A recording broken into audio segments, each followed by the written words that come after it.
Hi, and welcome back to the panel room. I'm your host, Jim Nettles, and tonight we're going to be tripping you all over to fall into all sorts of research rabbit holes and trying to lead you astray so that make sure that you're not getting that writing done. But you never know exactly what fun fact might wind up in something 7 books from now. So before we go too far down this route, let's let everybody know who is on tap tonight to help guide you astray. Ms. Carr, you're up first. Hi, I am the one, the only, the R.E. Carr, author of urban fantasy, horror, comedy, science fiction, and sometimes lit RPG. If that doesn't put you going down of multiple rabbit holes, I don't know what is. My specialities are dinosaurs, Greek mythology, and lots of cooking tips. And at any given moment, my cat is going to keep moving my screen. So this is going to be a fun, neurodivergent night. You forgot the tentacles. Ken. I'm Ken Lange. I write lit RPG, mythic science fiction, and dark fantasy. Um, that's pretty much just about me. And thankfully, my cat is not moving my camera. He's actually asleep over here, being like this. So I'm safe from the cats for now. At least Nancy? I'm Nancy Northcott. I write historical fantasy, sometimes with and sometimes without strong romantic elements. I also write paranormal romance and romantic suspense. And with Jeannie Adams, I write the Outcast Station science fiction series. And every single one of those has required some research. James? Hey, I'm J.E. Pittman. You can call me James. I write the Felix Chant series of books, and the soon-to-be out spinoff Saint Germain letters. I do a lot of research for Felix. As you can see, my conspiracy board behind me, that's full of Easter eggs for all of you hardcore fans, so come see it at a booth sometime. But yeah, research rabbit holes are my entire series, basically. Matthew? Hello, everybody. I'm Atlanta author Matthew W. Quinn. My most successful series is called The Long War, The Thing in the Woods, The Atlanta Incursion, and The Walking Worm. That got me into the Horror Writers Association. I also have a steampunk military fantasy series called Battle for the Wastelands. And I have a novella out through Deadite Press called Little People, Big Guns. And Mel? I'm Mel Todd. I write stories of wonder because trying to assign genres, I'd be here all night. I have a lot of books out and I'm writing even more. And I have pretty new books out because they're pretty. And you will see multiple cats bouncing around behind me. That's the kitten, and the other one's in the chair trying to ignore her. So, one of the things that, one of the great joys of being a writer has nothing to do with putting words to paper. It's all the ideas we have to go and play with, because we all know it's not the actual writing, it's not getting the story done, it's the ideas, right? As everybody starts to throw things at me. But, it's really often the ideas and how we sculpt them. Yes, I know, word count. It's the ideas, it's how we sculpt them. It's often the influences, the details, the little trivial facts we pull out from across space and time and occasionally technology that help us kind of sculpt the situations we're going to throw characters and put them into. So, Rachel, what's a favorite research tool, site, approach, book? What's a favorite tool for you? Having ravaging ADHD and eavesdropping on strangers is an actual technique that I have used multiple times. If there is one thing in the world that will teach you how to write really good dialogue, is to be very bored and listening to everyone else's conversation. I'm not saying you should offer advice or tell their secrets, or heaven forbid they tell you their PIN number in the bathroom. True things that only seem to happen to me. But I'm saying that anytime you can just sit back and pay attention, because you never know. Literally have a book that was inspired by a horrible case of food poisoning, combined with a quote from World War I, that there are no atheists in a foxhole. So if you limit yourself to one thing, and I always found that if you try to force yourself to research, it's never quite as good as what is just sort of soaking up everything in your ambient world. And then over time, it sort of composts and festers in your brain, and eventually the ideas come out. Yeah, and having traveled and spent a lot of my life sitting in hotels, airports, Mm. all that good stuff. Yeah, there's a lot of characters when you go that Yeah. route. You just got to I'm never make some saying notes. never copy anyone, but I'm saying you can definitely pick up notes and ideas and moments, and the more you experience, the better you're going to write. So that's where I start. Ken, how about for you? As far as the ideas go, it starts with either lyrics from songs or pictures, but then I start trying to look stuff up that the ideas from those things do. For instance, jet engine propulsion with the and now I forgot the name.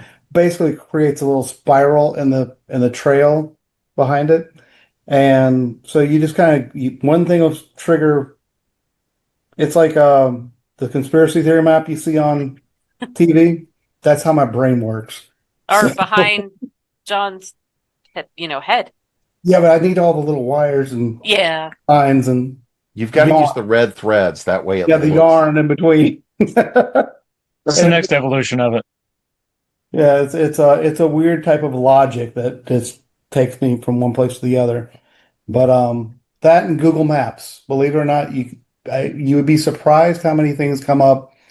For instance, I was looking in San Diego and found uh, a restaurant that now it's taking place this whole big mall in this restaurant with all the zombies. So just because the restaurant looked weird. So again, not logical, just weird. So yeah. Nancy, how about for you? Well, I'd like to add a little to what Ken said about maps because I've found maps to be very useful too. I was working on a story set in Lincoln during the First World War, and I didn't want to just make up the towns. So I started Googling maps of Lincoln 1917 and discovered that the National Library of Scotland has an interactive collection of historical maps online. And I could zero in on Lincoln. The map was 1920 something, but early 1920s, but I figured it's not that much of a difference. And I could zero in on it down to individual houses. I could figure out where the gun emplacements for the defense against Zeppelins were put. I mean, that was really, really handy. And the other thing is just ask people. Ask people, do you know anybody who knows anything about this? For my paranormal romance series, which is not represented behind me, I have one book in which the heroine is half Cherokee. And the book was several years old, and coming around to reissue it, I thought, I want a little bit more in-depth cultural assessment than I got the first time I was doing this. And I did not know anybody in the Cherokee Nation. And so I just started asking everybody I know, do you know anybody who's a member of the Cherokee Nation who would be willing to talk to me?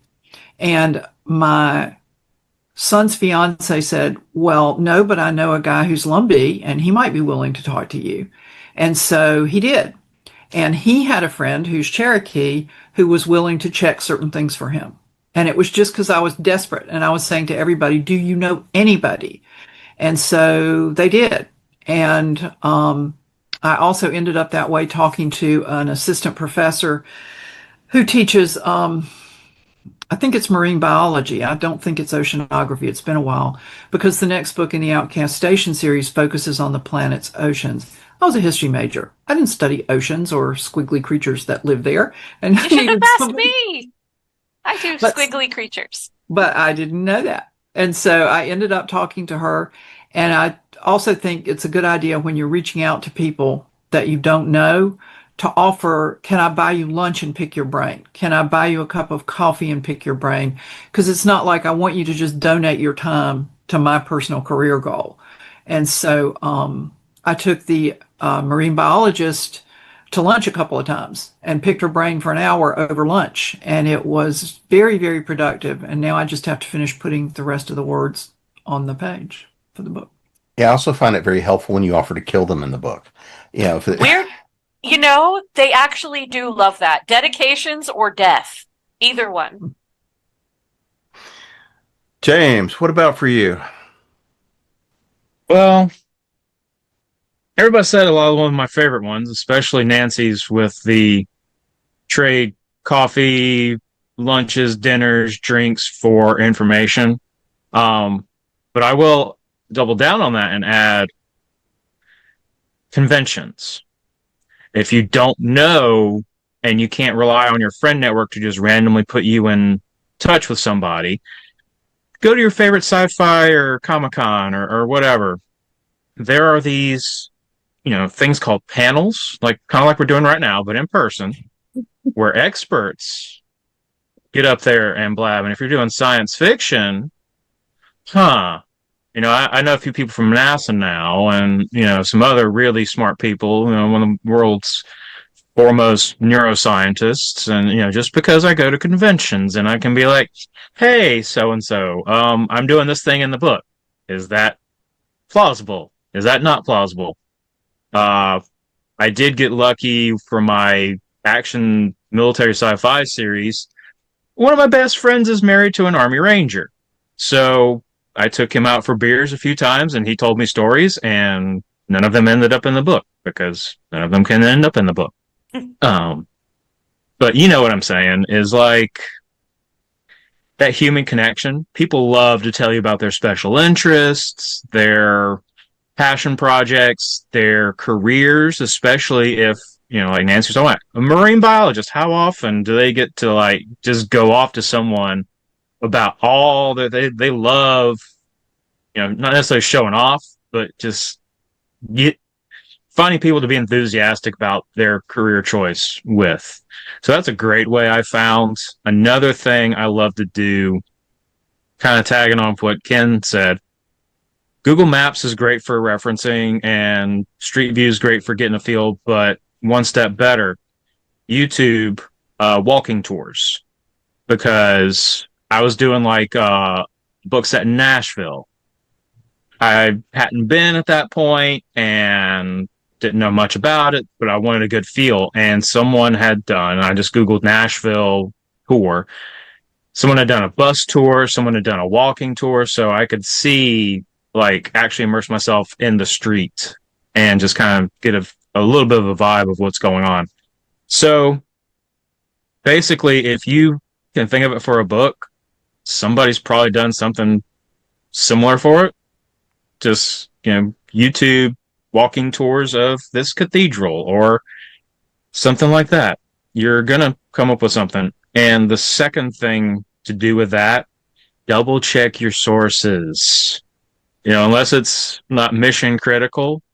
If it's just like, oh, I need a one-off thing, whatever, Google or AI or whatever can just fill in the blank here. If it's actually very, very poignant, very, very integral to the plot, get at least 3 things that say the thing you're looking for, and preferably independently. That way it's not just somebody's opinion.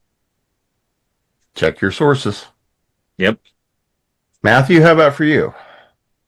Okay, I second the one about interviewing people. In The Walking Worm, the protagonist is in the college ROTC program. So I interviewed my uncle who taught ROTC at Georgia State University for a while about how the ROTC program would work. And a big chunk of that went into The Walking Worm. So here's something I've only dipped my toe in a little bit in, but college libraries, if they'll let you get a non-student card, like I have an alumni card for Georgia State University, which I bought and used maybe once, but I could go down there and check out a much greater variety of much more deep niche research books than you can get for the public library. Also podcasts. There's a lot of history podcasts I listen to. Many of them interview authors of books, but others don't. So, Mel, how about for you? I know you have a list ready to go. I was going to say, you guys all want to talk to people way more than I have any desire to talk to anybody. I'm not saying we want to. I'm just saying it's sometimes more expedient. Honestly, this is half the reason that I write my own made-up world, so that I don't lose hours to research. Instead, I lose hours to world creation and know some awesome tools to do that with. But I don't know if you want me to be like, you could do this with this one, and this one has this information, and this has this information. Because there's some pretty awesome places. Yeah. Okay. Look, I'm going to share because I like all of my tools. All right. We're going to do this one. I dip in fantasy every single day. Okay. So one of the first ones is this one. This is one of the best name generators I have ever seen. And second that one. I've been on that site so many times. Because, like, let's say I was writing some stories that were in Victorian England. I can literally say, oh, I would like a English name, a British name, like real names. Okay. Mm-hmm. I want it in Europe. I would like to go to an English British name. And they're like, well, do you want neutral names, male names, female names, all of this? And they're like, well, do you want pop culture names? Where would you? This is like literally one of the best websites I have ever seen for just coming up with names. So it's a lot of fun. And sometimes you're like, okay, I like this name, but let's try these again. I don't know why the colors are reversed. The other one, you guys were all talking about maps and stuff. Well, I use Incarnate when I have to actually create something. Now, you can get the first 10 maps free. Okay, so you don't have to pay money unless you want to do the fancy stuff. But the other thing it will let you do is you can say, oh, I want to create a map, and you choose which style from the free. You can even tell it to just randomly generate stuff for you. I mean, the more you pay for it, the more stuff you get, but it's pretty cool in that if you just are like, okay, generate a map for me, and it's going to sit here and come up with blank space, and then you start going, okay, oh, I want land here. Let's make the land really, and then let's go put, I love this. And note, I am not a good map maker by any means, because, well, I suck, but I do love the fact that I can go and create anything I want based off of this. And this is the one that I have created for the world. Honestly, the book that I was showing off. This is the map for that world. And that was all created on here just with the free stuff because I needed to know how the continents were laid out. So it's actually kind of nice to be able to do stuff like that. That is the so other one, cool. Since we're still talking about things, I don't know about you, but I have the worst time when somebody walks into a house, remembering what side I put the dining room on, where it is. This is an awesome program called Floor Plan Creator, and you can log me out. You can log in and just create a basic floor plan. You're like, okay, well, it's a square room, and you start zooming out, and you can build it.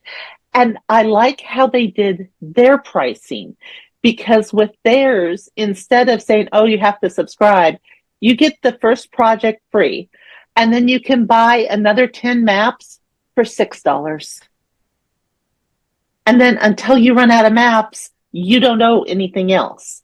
And now I'm not trying to build a super fancy thing, but knowing where things are when you have people in a building, it's like super duper important.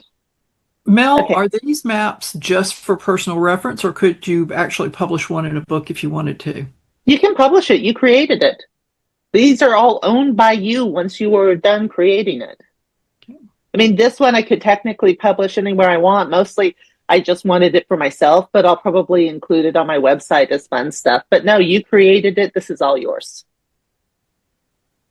And another reason. I will stop here because I have lots of other things that we can talk about later. And one other site I'll mention when we're researching names is 20,000names.com. Oh, yeah. Because that's a great one, because I frequently will look up the names, but also look at what is the meaning. Sometimes because I will grab a name for the meaning, and sometimes it's because I want to make sure I didn't grab a name that has a meaning I did not intend. Yeah, don't use the name Derek for any novel set in New Zealand.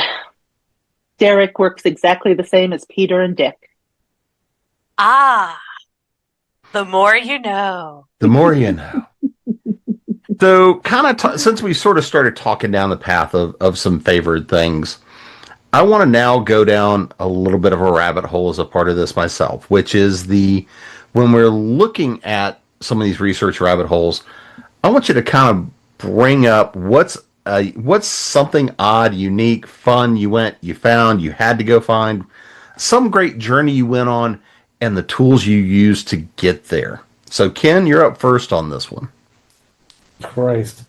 So back to the walking tours, and I did this with Romania, Bucharest, and one of the clubs in my book is called Club V. It's a vampire club, but it's actually called the S Club. And I had no idea what I was getting into with this YouTuber going down the street, and he was going through the capital and just going to these different places. Like half the places he visited wound up in the book. It's just this old dilapidated building. It used to be the old Parliament building that now is turned into a bunch of apartments because they built a new Parliament building or whatever. And so he's visiting all these historical sites. And then all of a sudden, when he gets to the evening, he winds up at Club S. And now he's gone to a beer garden and all this other stuff. Typical things you would expect. Beer garden's a little weird because, it's Romanian. And, you're expecting at some point to go visit a vampire place. But no, he went to Club S, which is a combination of a high-end techno club. I'm trying to find the right word that doesn't get this thing banned since it's in the first 20 minutes. Dancers of interesting dress. Burlesque. And Yes, a burlesque. a dive bar, all in the same place. And it's like, okay, I don't know how I got here, but I don't know how that guy got there.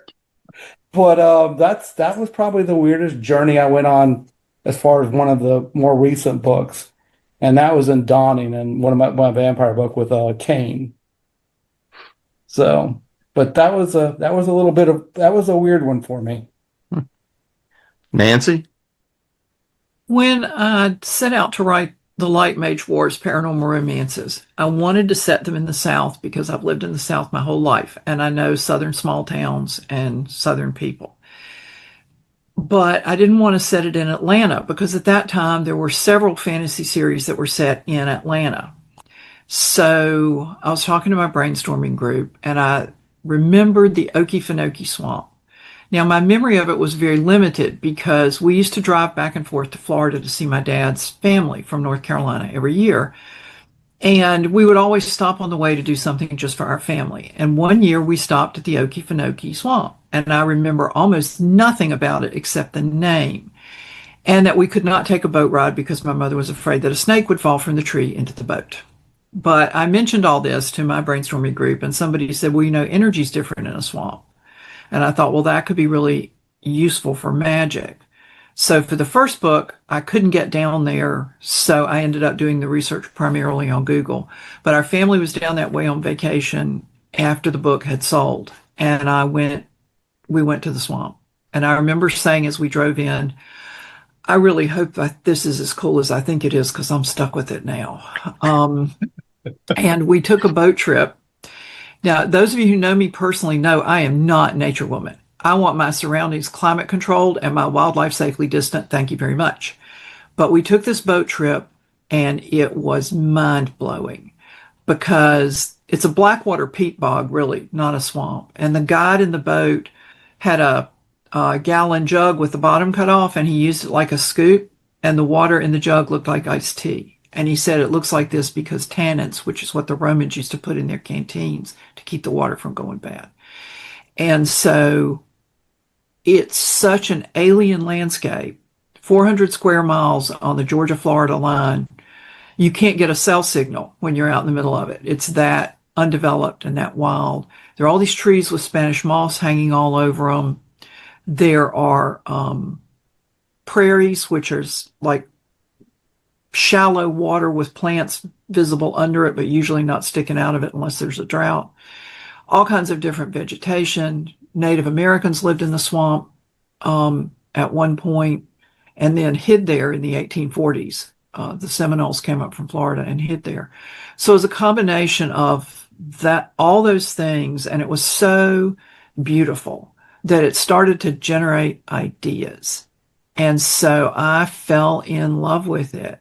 I haven't been back in a while, and I'm kind of itching to go just to see it again, because even though the stories are not set in the swamp, there's very little totally solid ground in the swamp where you could set a story. It's a backdrop for the series. And I just went down there because I thought, well, this is kind of cool. And if I don't really love it, I'll just use it like I did for the internet research.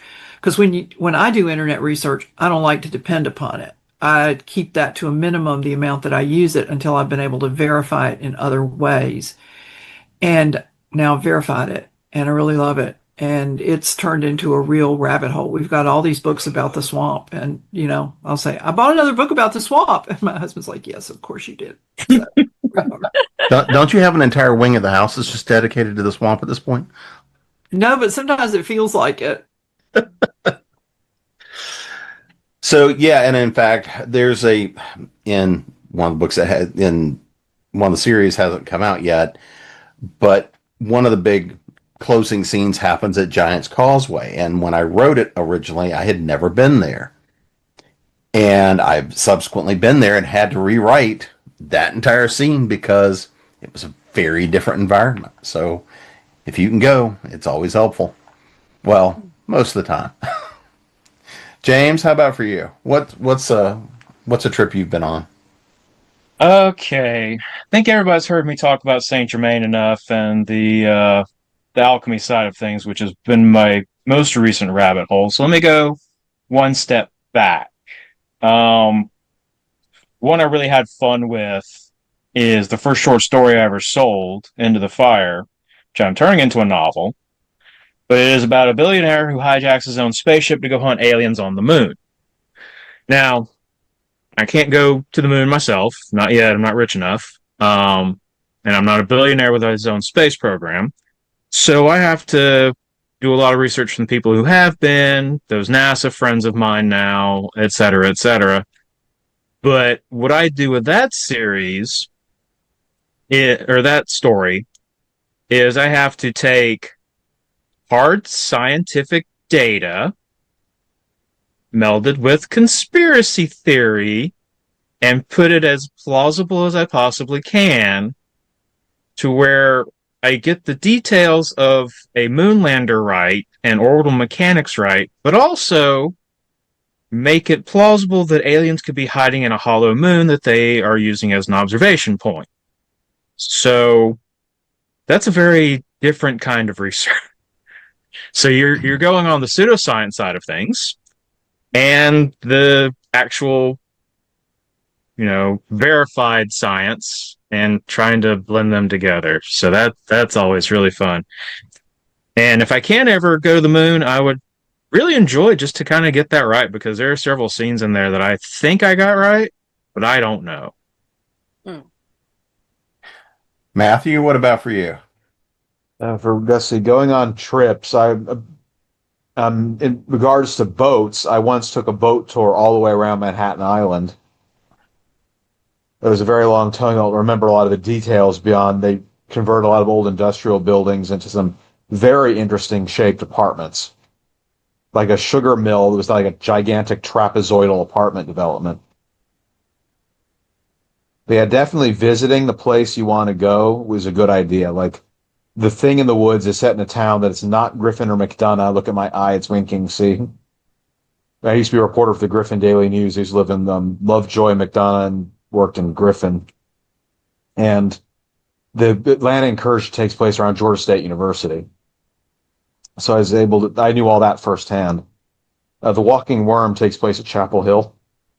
And I have never been there, so I use Google Maps a lot. Going there would have been better. Yeah, that's kind of questionable, but it is Chapel Hill. So I just had finished doing a series called Noble Slut that's based in Victorian London. And one of the characters works at a club. And I'm like, that's cool. I go research, I find all this stuff on Club, and I'm like, wait, he's a new employee. How does he know who's a member or not? And I search and I search and I search because I'm thinking, okay, surely they have to have tokens, maybe a book they sign in, nothing. I'm like, I'm spending hours trying to figure out how would somebody, a nobleman who walks into a club, prove that they were a member of this club? Well, finally, I went and I looked in London. There is a club that still exists today that has been in business since the 1300s. I sent them an email. And the email starts with the whole, I'm sorry, I'm an author. I have the strangest question. And the guy was really nice. They responded back pretty fast. And he's like, no, you didn't. They just knew all the guests on site. And I was like, so you could walk in, and if it's a new employee, just look up and say, well, I'm a member here, and nobody would argue with you. And he's like, no, probably not. And I'm like, this now fascinates me. I didn't use it as a plot point because that wasn't what I was going for. I was thinking, okay, they had to show a coin each time, and it was going to be a single sentence. And I hate spending this much time on single sentences. But it got to the point it was really frustrating me. I'm like, how... it's not like they had IDs or anything else that they could scan or check against a ledger or anything else. So no, in that time, if you dressed correctly, you could have walked into any gentleman's club, stuck your nose, assuming of course you have dangly bits between your legs, stuck your chin up, and if you bluffed it, they would have let you in. That was interesting. That's how Casanova did it. Yeah. Mm-hmm. I was honestly expecting something, maybe not fancy, but just something you could counterfeit or something. But no, you just basically said you belonged. Yeah, St. G does it all the time. Also, he has beef with Casanova, so. Mm-hmm. If you don't belong now, if you can bluff your way in, then you probably belong there anyway. Yep. You know what's worse than spending all that time on one sentence? Is spending all that time and then cutting it when you go through it. Oh my God. Cutting it all. It's like, Mhm. I spent all this time and I wrote 10, the last one was 10 pages. And I was like, oh, this doesn't work. Luckily for me, it was something I never even ended up writing because I was like, okay, so he showed his token that had an X, and since I never needed to write any of that, it was just they would walk up and they would know who you were. And I'm like going, yeah. But it was interesting finding a club that was still open to this day. It's like, I think of one of only two in London that's still open for that long. Oh, here's another bit of trivia for you. You guys have all heard of White's, right? In Victorian or Regency in Victorian England. Did you know it started as a chocolate shop? No. It was the first place in London that served chocolate. And I was like, you've got to be kidding. And if you go to the Chocolate Museum in London, they have a replica of White's because it was literally the very first chocolate store in London, England. I am so stealing that because I'm currently doing an isekai with baking that's set in a parallel Britain. So thank you. All right, Miss Carr, what is it for you? Do you really want my rap? Like, should I pick one to select? I mean, like James, so I did vampires without magic. So if you can imagine that rabbit hole thing of, I went through just scores and scores of classical vampire literature, myth, legends of lore, but then I took it and said, okay, how? But I can't use magic. Perforia. There's a lot of it was let's just say we started with, okay, vampires are bacteria, werewolves are viruses, and that's where I kept going. So I'm probably one of the very few, other than the author of The Strain, who wrote about vampires who actually had to consult immunologists, doctors, nurses. One of the plot points was inspired by my son, who has an incredibly rare genetic condition. He lacks an immune system. He can't form any antibodies. So there's a whole line of vampire servants who are bred to be perfect hosts who have this condition. I've been to hospitals, and then I've even used the movie Predator as a reference. The number of times I've used Arnold Schwarzenegger films for references in a vampire novel. Well, let's just say you could probably retire on the interest if you compounded all of them. But no, and then I said, okay, well, how would vampires, why would they be from sunlight? Okay, what if they came, like, there's all these myths of where did they come from? Are they aliens or something? Did they come from underwater? Did they come from underground? Are they the source of the uncanny valley? I just started researching all the random crap that could theoretically, tangentially, possibly be tied to vampires and werewolves, and started using it. I even have cilantro as a plot point. Because, cilantro tastes like soap if you're a werewolf. They can't eat chocolate. We're just bringing it back to chocolate. How the transformation works. How do you account for the greater mass? Like, they actually, like a werewolf in human form weighs twice as much as a human does. All these little bits and pieces. Basically, I took everything that ever annoyed me on the why if I had to explain magic in vampire and werewolf lore, and slowly went insane digging it all up. And I guarantee you the best part was when I called a Dodge dealership and asked them if a 6-foot-tall man would fit in the trunk of a Challenger comfortably. And the guys were so bored on like a Monday afternoon that they tested this for me. So one cannot say that you can write fantasy and still not do research that will get you on a watch list. So sorry. I got preference. Like, I always want to put in, I am a writer who wants to know such and such. Like, how to take out blood stains, how to dispose of body. What does an obligate carnivore truly mean? What foods have the most cellulose? Because it's a cellulose allergy that makes vampires die to staking. Because why not? I could keep going for hours, Jane. You should probably cut me off and go to the next question. Or so, in other words, they shouldn't be going to Taco Bell then. Oh no! Oh no! I killed a whole group of vampires with a Parmesan cheese can, a Great Value one exploding. After that, so yes. You're cut off now. So, the Parmesan cheese has cellulose in it. There was a whole big scandal about cheap Parmesan cheese having sawdust, and I used that as a vampire killing bomb. And if you'd have just mixed it with some fake garlic, I mean... Yeah, they do have an allium allergy, so real garlic works just fine. So, Nancy, I'm going to come to you on this question. But, so, looking at going down research, I mean, again, there's the notion of big scale research, trying to get that sweeping look, feel, inspiration, or sometimes we're diving down deep into that. What, like a conversation I had, what were the China patterns that were available? Or what was, what sort of lace was used in the ruffle? What sort of fabric was available at the time? What would...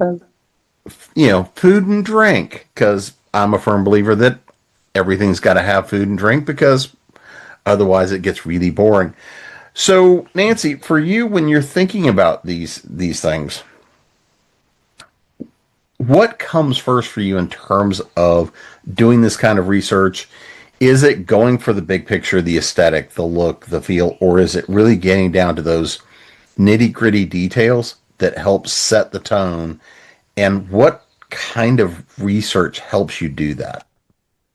Well, I read a lot of social history because that kind of helps me know who's allowed to talk to whom in a given time period. With the science fiction, it can be whatever I want. Like Mel was saying, it's my world. I do it like I want to. It's a lot easier. I still have to do some research for various things about it, like the ocean thing, but for historical research, biographies are a huge help. The Herald of Day, the book directly behind me, is set in the reign of Charles II, and I got a lot of useful social information from Antonia Fraser's biography of Charles II.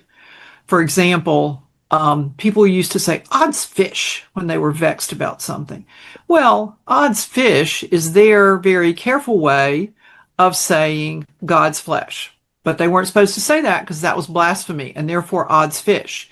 You know, kind of like fecking instead of fucking for the verb. So I read a lot of social history, and there again, the big picture can come from a good period history. And a history of a city can also give you ideas for how people lived, what their jobs were, who was around, how did things work. There's a really good history of Antwerp by, I think the author is Michael Pye, P-Y-E, that has a lot of details about medieval and early modern Antwerp that you could take for any city you were building. So I tend to go to history and social history for that. And I also have books on food history because, you know, people have to eat, like you said. So for me, it's mostly books. Sometimes it's websites and groups that are interested in something. For my World War II book, which is the third book in the trilogy for the Herald of Day, opens during the Dunkirk evacuation, the rush to Dunkirk to get on the ships and escape from the Germans. And the heroine's a photojournalist, and she's helping the medics because they're being shelled by the Germans the whole time they're doing this. And I thought, what's in a medic's field kit in 1940?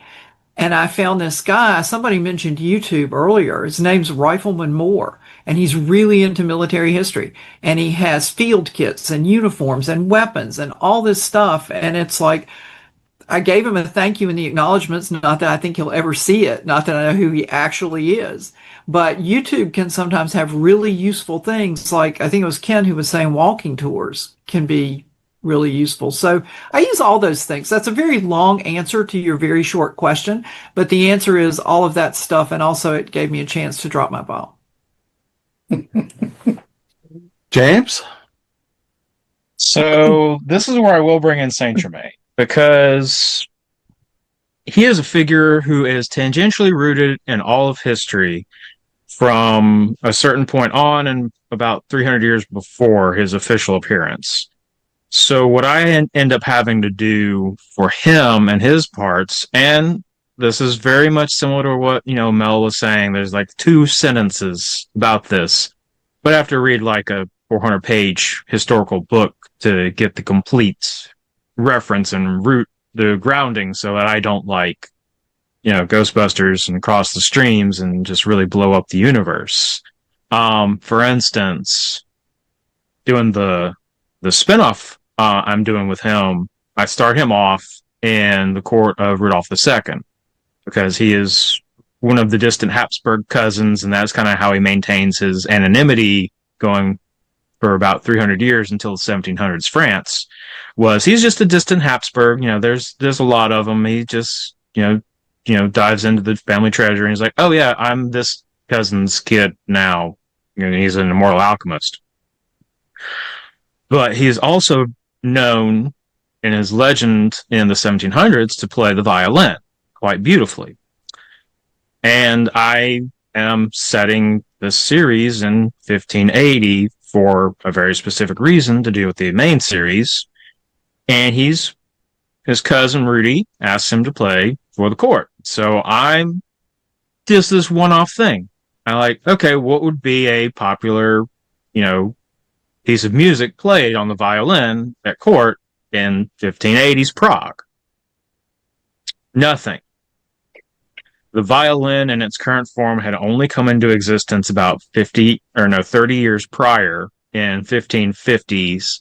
So I had to pivot a little bit and make something up and also explain how this guy had a violin when it wasn't a, you know, mainstream instrument until the, 1650s, I think, something like that. So that led me on a rabbit hole to Catherine de' Medici and the invention of it in Italy and its import to France, where he was at court growing up, etc. And he won it off of a guy playing a proto form of poker, because also poker didn't exist back then, but there were other gambling card games. So it was just like thing after thing after thing that coincidentally, thankfully lined up to be what I wanted it to be and have him fit in history properly.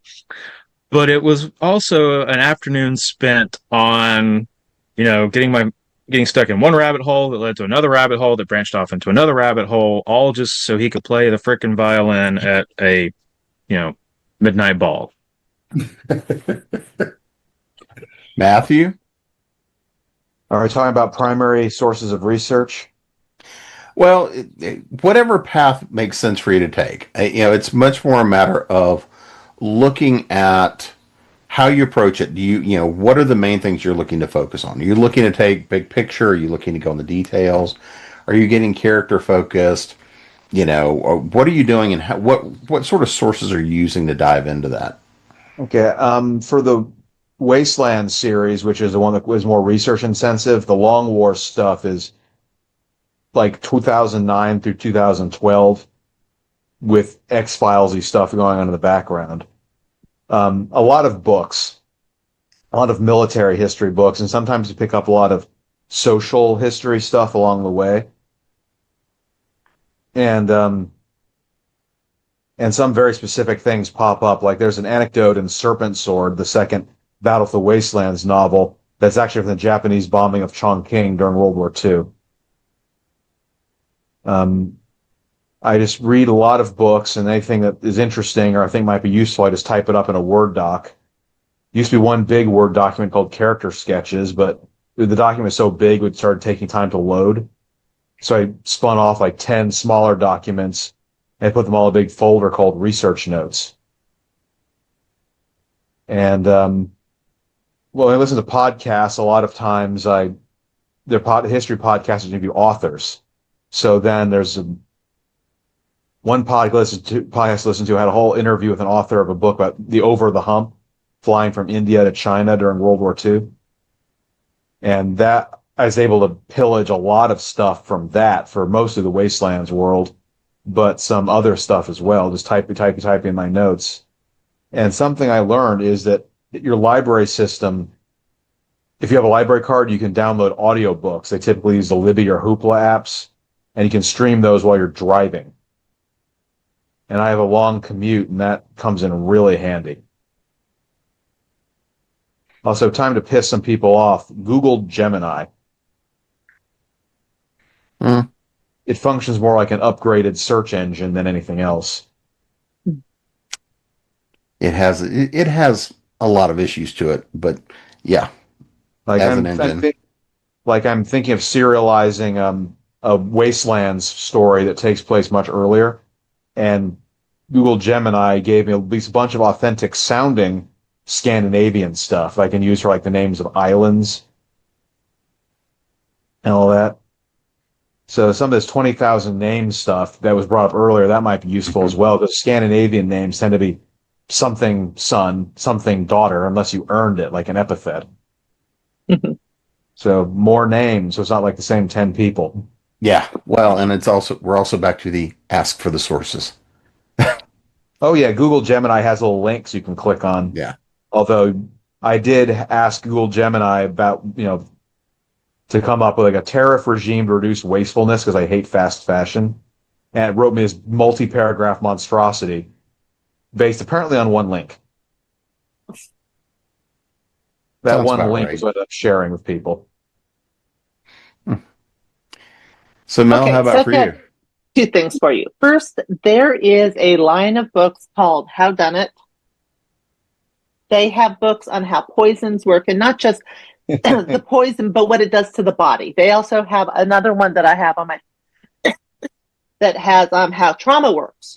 What actually happens if somebody hits you with a baseball bat? We all know that Schwarzenegger just goes and keeps running. That isn't actually what happens. And so if you're writing really physical fight scenes and stuff where the person's not superhuman for one reason or another, these are great books. The other one is a website I'm going to show you, because I very much am the whole, and she grabbed her dress and pulled it on, and it was, and then my mind stops, because I have absolutely no idea what colors are available in 1865 or what the dress would look like. So one of the great ones I found is this website. It is the Fashion History website by one of the New York City colleges. And it's really great because you can go to the time period and go, okay, I'm going to go 16th century. I'm placing this in 1543. You click on it, and it actually shows you actual pictures and talks about why they were wearing it, how it changed, and everything else with evidence as to what was going on. It talks about the patterns, and you can actually see that different areas had different things as you go through history. And it's really great when you're trying to figure out, okay, I'm writing a book that happens in 1865. What are they wearing? What are the men wearing? What colors are there? Because all of this comes in. Now, I will say that also, if you ever get a chance, because I brought it up to somebody one time and we all just had blank looks, is if you're a woman in 16 through 1900s, you have all these skirts and stuff, what happens when you're on your period? And literally, we're all just sitting here and our minds just go blank. There's this awesome lady on YouTube who will actually wear the hoops and shows you how you would lift the skirt up to go to the bathroom, how they would change pads and everything else. And it was fascinating because I'm going, oh, we, or most of us, at least in America, sit backwards on the toilet. You would sit forwards so that you could reach and deal with what you wanted while you held the hoop skirts up. So no, I mean, there are just so many things. One of the other things, especially if you're like Nancy and you write historical stuff, I have a degree in psychology, so I took all of the mandatory, American history, European history and stuff. Our education system is horrible about telling you what's happening at the same time in different places, because you learn American history as if it's independent from Chinese history, or what was going on in the Incas and Peru and stuff like this. One of the facts that popped up one day is, did you know that Oxford is older than the Aztec Empire? And I'm like, what? Yeah. No, they can't. Yeah, no, it's right. Because we teach it. So this is like one of the most amazing books I've ever found. It's called the Timetable of History. And when you open it up, it actually talks history, literature, religion, visual arts, music, science, technology, daily life. And it goes all the way across as to what was happening in each year across. So you can see what was happening with all of the different cultures and histories around the world, which is really fun, especially when you get into more modern stuff, trying to figure out, okay, like Nancy was talking about World War II. Well, what else was going on in South America? Or what was happening in all these different other places that we don't learn about when we learn about this section of history, because we isolate it. And so it's well worth finding that one, just because it gives you a better idea of how things like paper is being discovered in different places across the world. Damascus steel was actually discovered multiple times by multiple countries. And we just don't always realize how much things interact. So that's always fun. Rachel? Yeah, that book is the, yes, you could theoretically have a cowboy with Nintendo playing cards talking to a samurai. And it'd be perfectly perfectly historically accurate. Historically accurate. Mm-hmm. And I do love all that because you do tend to think isolated. It's what I always try to remind myself, that Cleopatra is closer to the Kardashians than to the Great Pyramids, or a Stegosaurus is farther away from a T-Rex than a T-Rex is from a chicken, which is as close to a chicken is as close to a T-Rex as a chimpanzee is as close to a human. Or the fact that the pyramids were built when there's still mammoths alive. Yes. You have entered my zone of weird tangential claims. But it's so much fun because it enriches your writing so much, especially if you're doing anything that's Earth and contemporary. But if you do sci-fi and wonder, you realize that really weird things can be happening at the same time. Absolutely. So I think I'll just go, because they've had some great stuff. But one thing I try to do, which is actually a process thing about research, because all these links have been really good, is what I try to do is in the early parts, before I even start writing the draft, is do kind of like we would do for a language, like the immersion therapy. Current book I'm working on is an isekai. So already we're talking about portals, going to another world, lots of fantasy, and it has baking. So what I did for months was I watched anime and I baked, and I got to say it was writing research. But it got me in the mindset. Like I would set challenges to myself, like, could you cook this? And then how would magic interfere? Or what would an elf do? Or what if orcs had colder hands? Oh, they would make better scones. Okay. And I would use this to start building all these layers of depth so that when I actually wrote, it wouldn't be as much. But anything when you're talking about those minutiae, because I had to look at the history, because if, say, the orcs were Edwardian and made scones, would they have scones available and what would they be wearing? So I think it's important, like, if you're especially a person who kind of has a little bit of a spicy brain that likes to go off, is you have to be able to get as much research soaked in, then you write, and you try your best to, in edits, go and do those lookups. Like, okay, I'm going to fact check here. I'm going to do this, because otherwise, and I'm guilty of this, and I'm 99% sure every writer is, you've started typing and then you go in that browser window to look one thing up for one sentence. And 3 hours later, you have gotten the answer. I see you. I see you down there, Mel. So I think it's important that when you get a process for research, you try to resist that when you're actually in the flow of writing, stopping and looking stuff up, and sort of immerse, write, and then in edits is where you do your fact. Treat your edits like your editor fact checking another person's writing, not just yourself, because if you try to do it too much in the creativity, you really can go down the rabbit hole a lot.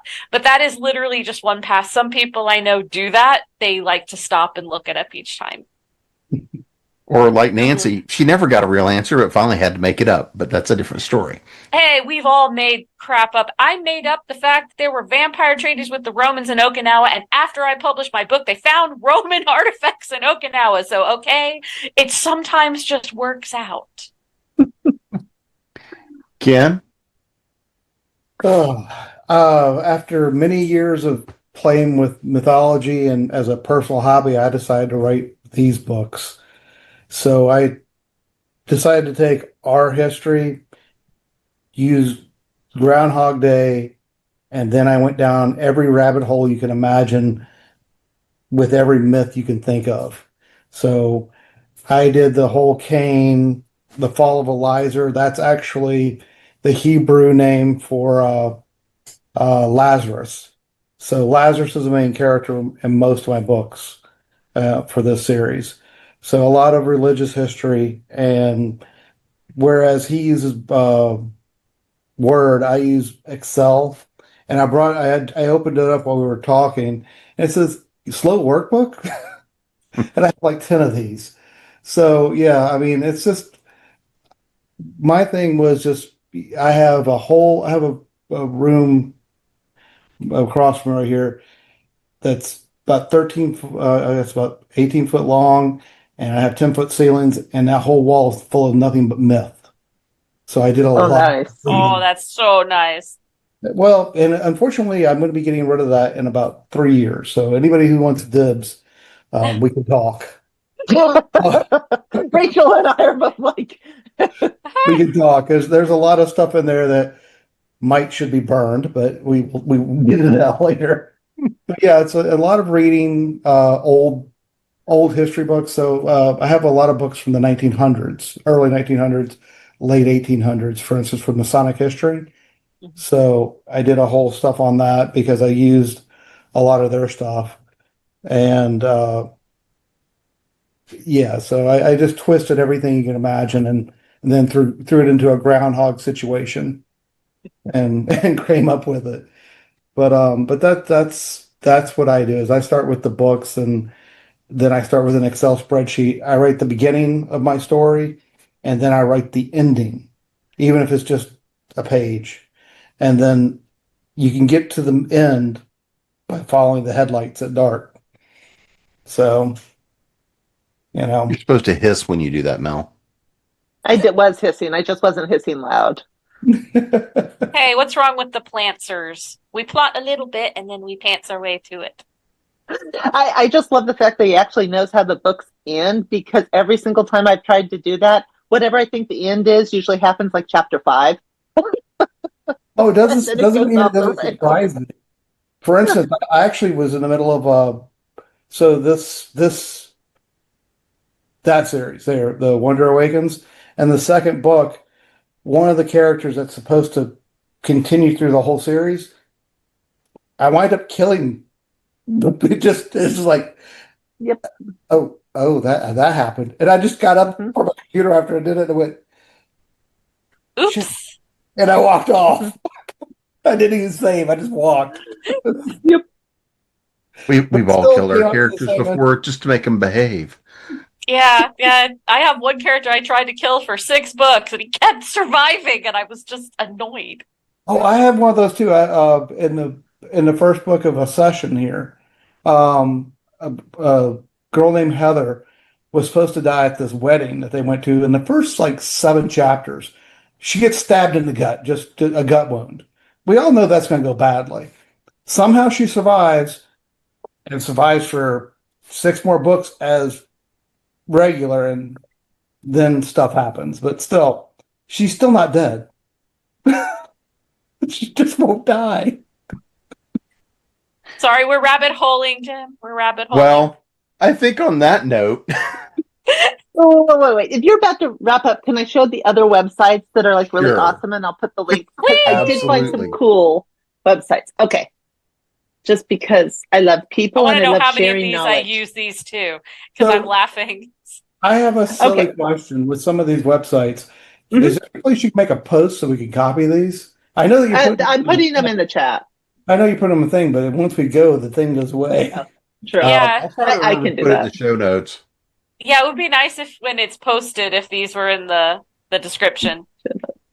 So this is a really cool website. It's called the Survivor Web Library. So if you are ever in the situation where you need to know how to go fishing and do stuff like that, there are all of these PDFs. Oh, Oh, that will this tell is like you- crack. I told you I wanted to share the websites. And it's primarily set up for if the world ends, you can figure out how to do it. But let's say you How need will to we have know. the internet? Well, but let's say things are just going wrong and you need to know how to take care of your pigs, which is what swine are. Look at this. wow. So it's When it starts with a extremely, treatise on extremely cool. swine, Hey, look, rat control. You have a rat problem, need to know what to do. Now, some of them are really old, which is what makes it so fascinating. You know, because the technology changes, but you can also get things that are much closer to modern. But I mean, in New England, they thought strongly worded letters would deter vermin at one point. Not So- usually. yeah, but that's Okay, where HOAs came everybody. from. Mm. Everybody should know about Project Gutenberg. Flat out, you should know about Project Gutenberg. Any book that is open domain is in Project Gutenberg. So basically, anything that was published prior to, I think we're up to about 1940, 1950, is on here and it can legally be used. There is no copyright. There is no nothing. It is called a public domain. You can go in and get these. So you can get Shakespeare. You can get anything basically that was published prior to about 1950 at this point. Okay? The other one is NASA. Yeah. I don't know if you guys know this, but a few years ago, NASA said, tell you what, all of the pictures that we've gotten over all of the years are now public domain. You can use them. So if you go to NASA and go to images and you go, oh, I want to see pictures of the Horsehead Nebula, you type it in and there are pictures and it's just loading slow because it is huge. There are so many pictures and that you can go in and look at the pictures. You can get details. It will tell you when it was taken, everything else. And it is amazing because if you're just like me and love the pictures of the nebula and everything else, this is an amazing site. And again, it's considered public domain, so you can download it and use it any way you want. Okay. The last one. I go down rabbit holes, not so much for myself, but I used to for my parents about medical research and stuff. This is the DOJ. It allows you to find any journal or article, we're talking peer-reviewed stuff like that, and be able to look them up and look at all of the various things.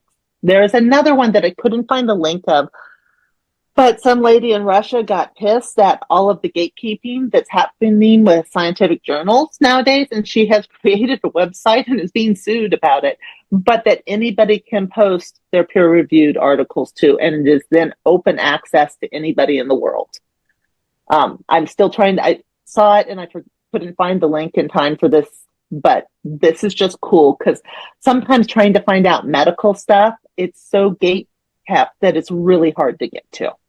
But there are the amazing websites. I will post the links in the chat and then Jim can work. What, work? You want me to work? Yeah. Ooh. Well, as I think everybody can tell, we could spend at least 2 or 3 weeks sitting here talking about nothing but research. And we wouldn't get any writing done. And we wouldn't get any writing done. Which is our goal. So, I'm going to make everybody go back to writing. But before we do that, let's make sure everybody knows where to find what's already out the door so they can find out about your bad research. So, Ms. Carr. All right. If you want to find my website, it's rachelecarr.com because Rachel Carr wrote vegan cookbooks and you probably don't want to confuse us. If you want to find me on social media, all of my handles are @TotalRecar. Yes, I even snuck an Arnie reference into my online handle. Ken?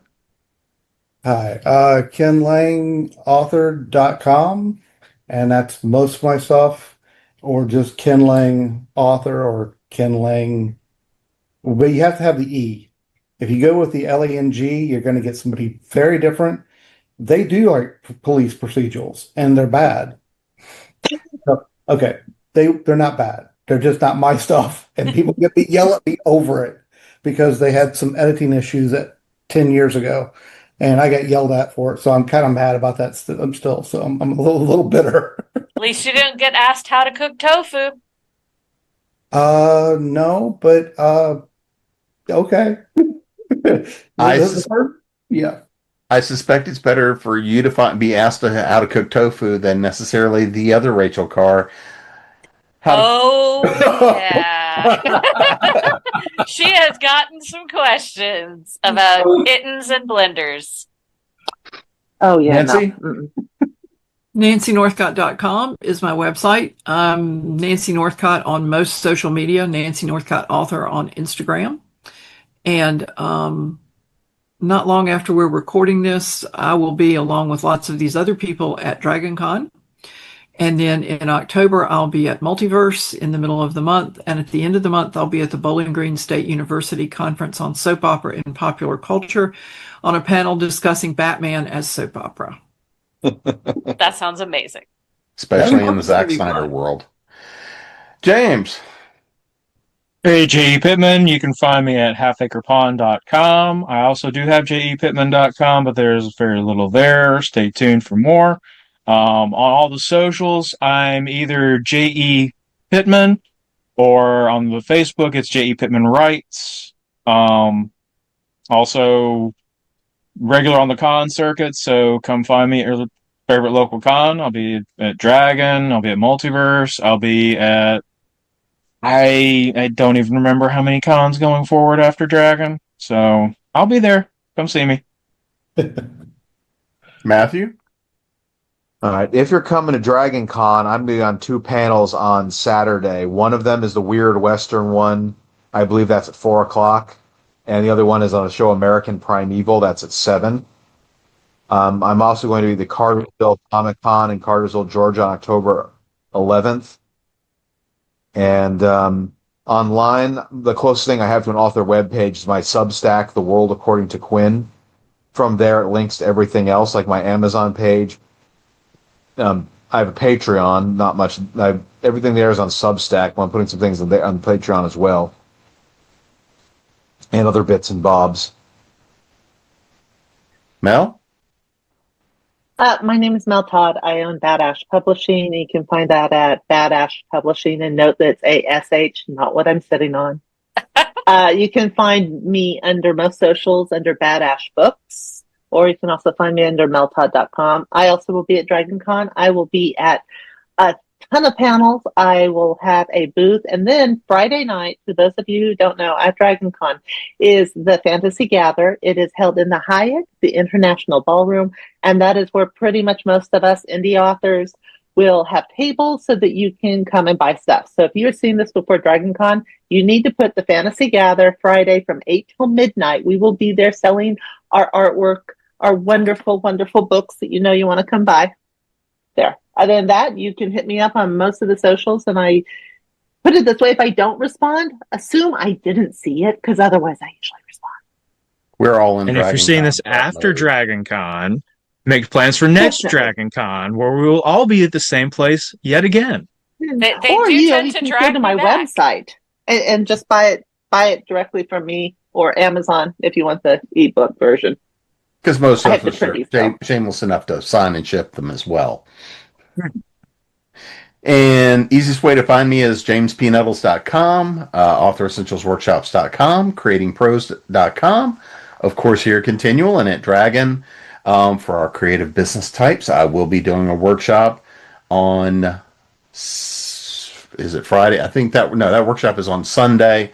I'll be doing the intellectual property workshop on Friday, and we'll also be doing an IP panel as well on, I believe, Saturday. I got to look back at my schedule, and I'll be at the Fantasy Gather as well, plus on a bunch of different panels all over the place. So, but at least this year, my schedule is such that I get to have dinner. We'll go with that for this year. And until next time. That's not allowed. Yeah. Actually, I know. have to buy you dinner for schlepping all my books because I'll be at the Fantasy Gather at DragonCon too. Shing. So until then, just come see us at the Gather. We'll have a good time. Other than that, trip down those rabbit holes and get back to writing.